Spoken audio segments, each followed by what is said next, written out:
নাকের অ্যালার্জির উপসর্গ। নাকের অ্যালার্জির সবার কাছে একটি অতি পরিচিত নাম। এটি একটি জটিল রোগ যা কিনা মানুষের জীবনকে কষ্টদায়ক করে তোলে। যে কোনো বয়সের মানুষের এ রোগে আক্রান্ত হতে পারে। বিশেষ করে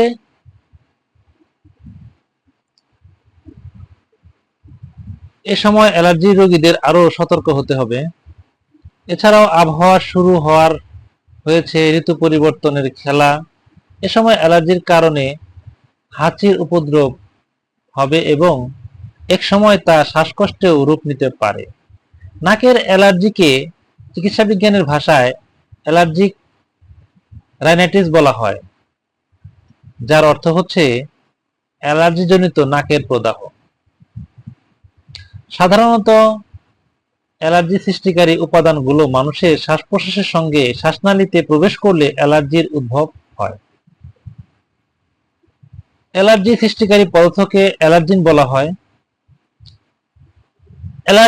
অ্যালার্জিক রাইনাইটিসের কারণ: নানা ধরনের অ্যালার্জন যা সচরাচর বা ঋতু পরিবর্তনের কারণে বাইরে দেখা যায়।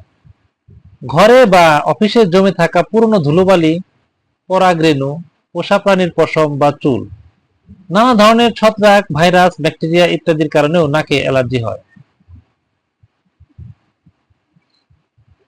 বংশগত কারণে অনেক সময় এ রোগ হয়ে থাকে। কারো বাবা মা ভাই বোনের এ রোগ থাকলে তাদেরও এ রোগে সংক্রামিত হতে পারে।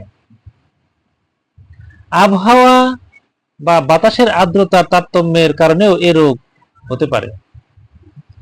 বিভিন্ন ধরনের অ্যালার্জি জাতীয় খাদ্য যেমন চিংড়ি, ইলিশ মাছ, ডিম, পাকা কলা, গরুর মাংস, বেগুন, দুধ, তামাক ইত্যাদি গ্রহণের কারণেও অ্যালার্জি হয়। মাইট হচ্ছে অ্যালার্জির সবচেয়ে বড় শত্রু, যা কিনা জমে থাকা ধুলা বা বিছানা চাদরে ইত্যাদিতে থাকে। নাকের অ্যালার্জির উপসর্গ: নাক বন্ধ হয়ে যাওয়া, সাধারণত এক নাক, কখনো কখনো দুই নাকও বন্ধ হয়ে যায়।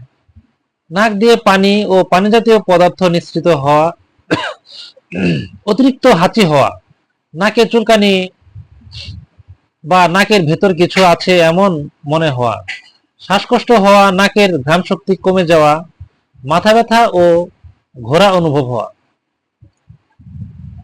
মাথা ঘোরা অনুভব হওয়া, কাশির উপক্রম, চোখ চুলকানো বা শরীরের অন্য কোনো স্থানে চুলকানি হওয়া, শরীরে জ্বর বা মেজমেজে ভাব হওয়া ইত্যাদি। চিকিৎসা: এসব রোগীর জন্য প্রথমে করণীয় হচ্ছে যেসব উপাদান অ্যালার্জির প্রকোপ বৃদ্ধি করে তা থেকে যতটা সম্ভব দূরে থাকা। চিকিৎসকরা এ ধরনের রোগীদের অ্যান্টিহিস্টামিন জাতীয় ওষুধ, সোডিয়াম ক্রোমোগ্লাইকেট ও স্টেরয়েড নজাল স্প্রে দিয়ে থাকেন। নাকের বন্ধভাব অল্প সময়ের জন্য নিরাময়ের পদ্ধতি হিসেবে নাকের ড্রপ দেওয়া হয়ে থাকে এ ধরনের রোগীদের। তবে হার্টের রোগীদের জন্য মেটাজোলিন জাতীয় নাকের ড্রপ ব্যবহার করা উচিত নয়। অ্যান্টিহিস্টামিন ও শিশুদের এবং গর্ভবতীদের জন্য ব্যবহার ঠিক নয়। তাই এ সময়